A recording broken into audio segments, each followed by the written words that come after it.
Does anyone have a question?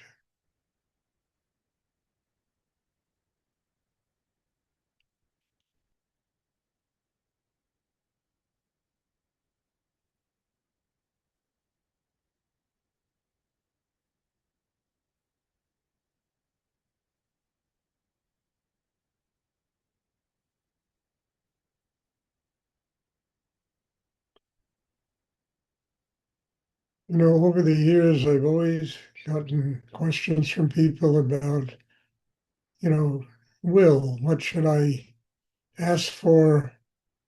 Should I ask for money or relationships, this, that, and the other? And, it took me a long time to realize that the most important goal inside a human being is to really become nothing. Now, this is a scary thing because we're trained from the day we're born to be something in life.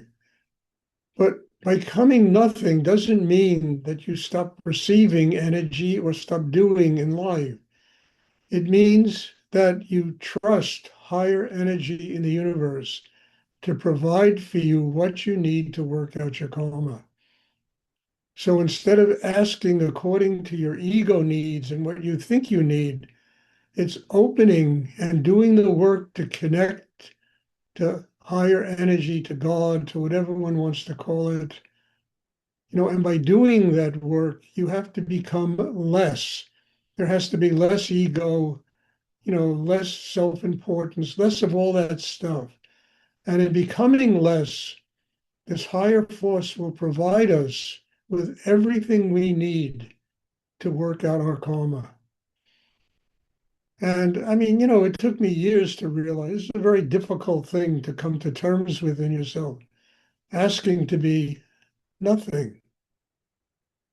Because nothing, it's a very kind of strange word that people have a very difficult reaction to. You mean I'm going to be nothing?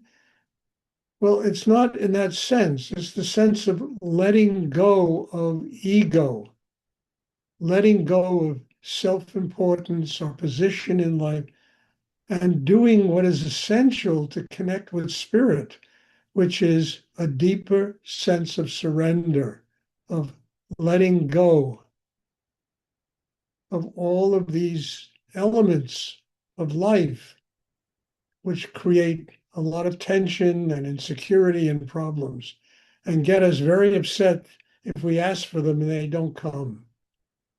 Just to be, not to be anything, just to be. And that higher force, as you develop the chakra system, that higher force will come. And what will manifest in your life is exactly what you need in order to have a spiritual life and to function comfortably in the world and work out your karma in your day-to-day life.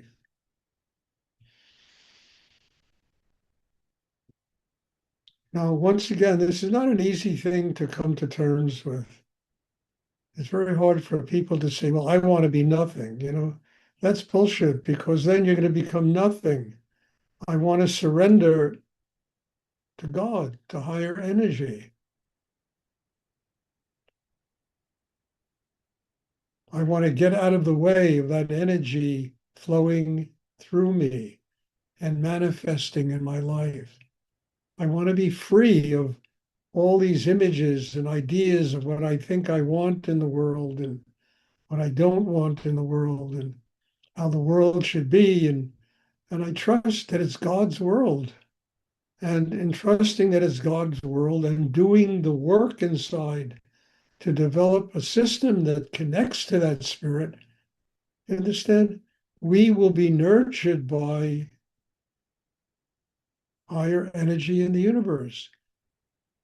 It means that everything inside us transforms itself. The heart has to be open, the throat has to be open, the mind has to be quiet, sexual energy has to be quiet. We have to be grounded inside. The whole chakra system has to be working.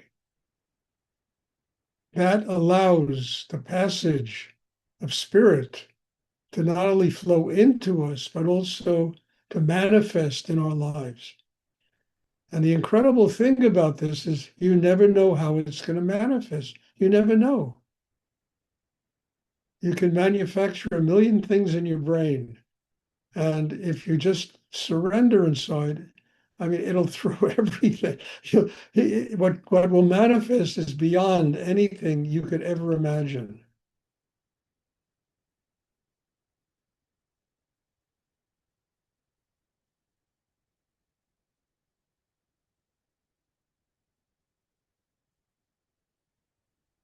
It can't manifest if the heart is closed.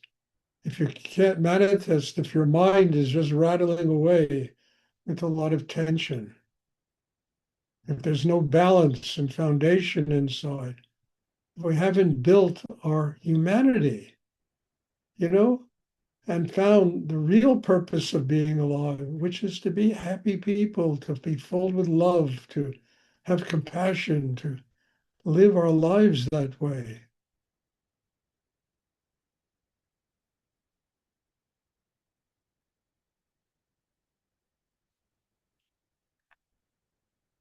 And then what comes is just, it's like a gift. And I honestly can tell you from my own experience, you never know how it's going to manifest. You never know. You can try to make it do this, and I guarantee it'll do that. You don't know. You have to be in a state of surrender because whatever is being sent for a reason. And that is to make each and every one of us grow in our lives.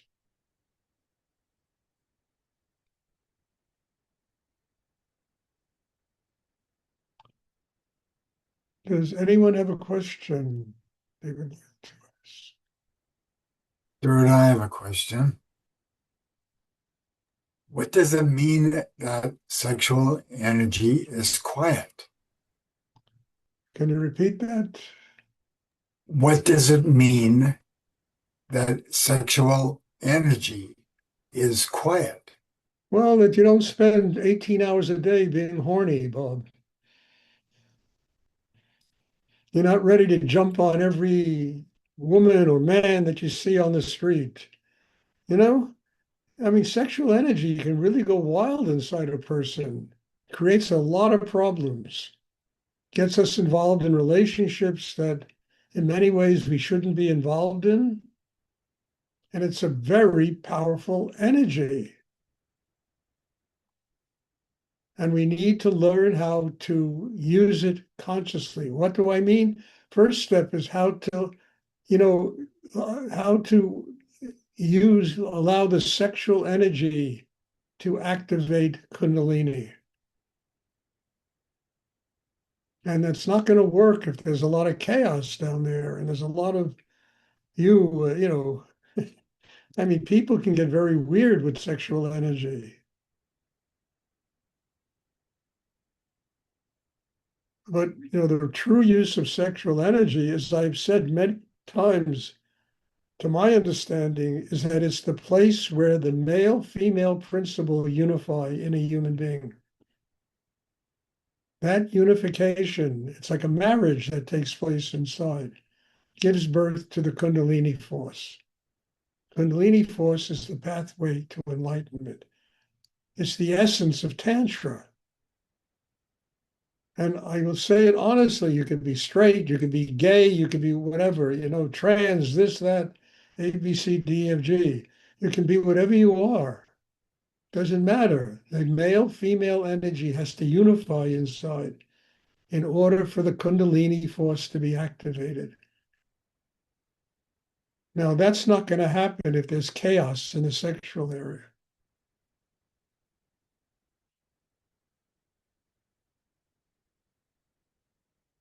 I mean, the energy flows from the chakra below the navel through the sex, where that marriage takes place. And then that gives birth to Kundalini. It's kind of like an immaculate conception, you know, we give birth to a force of energy that enables us to connect directly with God. Kundalini. That's not going to happen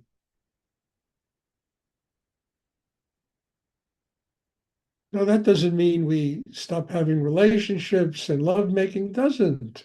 We just do all these things more consciously and do them with people we love and admire and who are important in our lives, people that we can relate to, not just going out and going to a bar somewhere and getting your knocks off.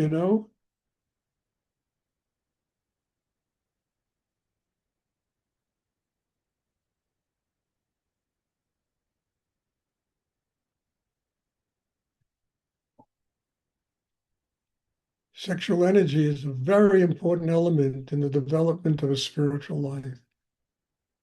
And when two people truly love each other, understand, their union will activate Kundalini.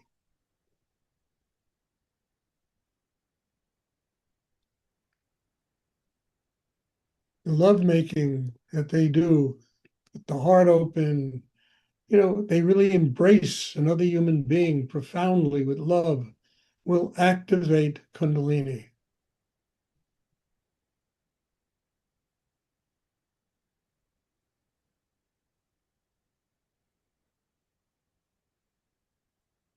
But if there's chaos and your whole day is spent being horny, you know, not being able to fulfill, and sex is this overpowering force that, you know, drives you crazy. I mean, it's part of the mastery of the chaos to get that under control,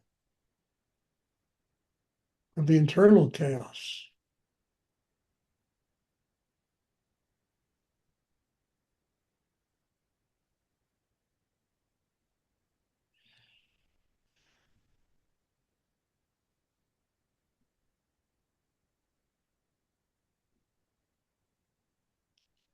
And that we begin to master that as we develop the entire chakra system. Just as we begin to master our minds as we develop the entire chakra system and our emotions.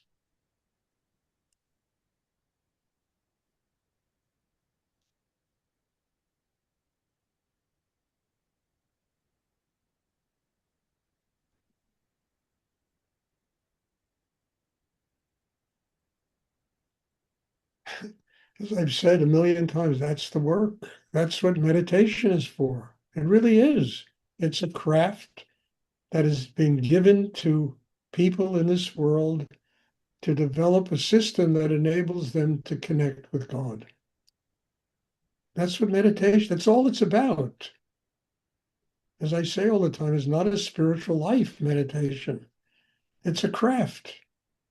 And we have to learn to master the craft. We have tools, mind, breath. We have to learn how to master these things.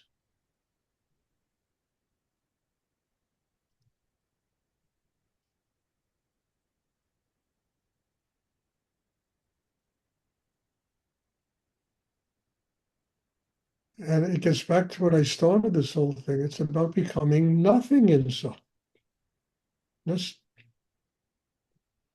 connected to spirit, providing ananda, love, providing, you know, sexual relationships that are really healthy and, really help us evolve and grow spiritually. All these things are part of the development of an inner life.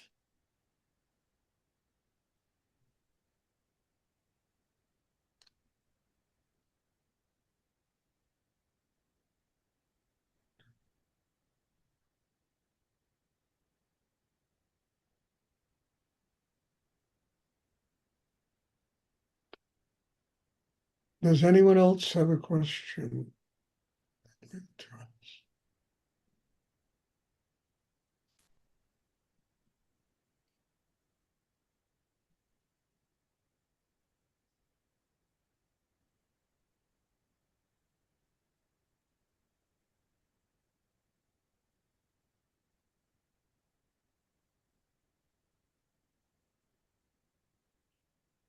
Okay. I mean, I know this is pretty far out stuff here. But I think it's something that we all need to learn and learn how to master. It'll make us, first of all, a lot quieter and more at peace with ourselves and more open inside. And trust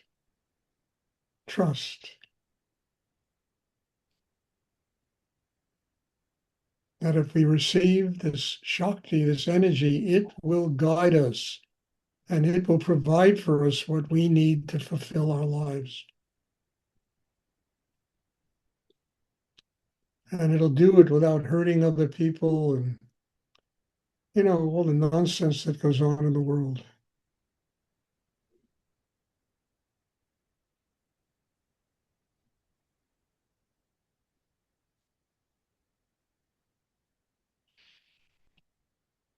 Okay, if there are no more questions, then there will be meditation tomorrow. We will further develop the craft of meditation in class tomorrow. There's one at 1 o'clock and another one at 7:30 in the evening, my time. So God bless you all and thank you. And I'm looking forward to seeing everybody soon. Have a wonderful evening. Bless you. Oh, thank you very much, Stuart. Thank you, Stuart. You're welcome.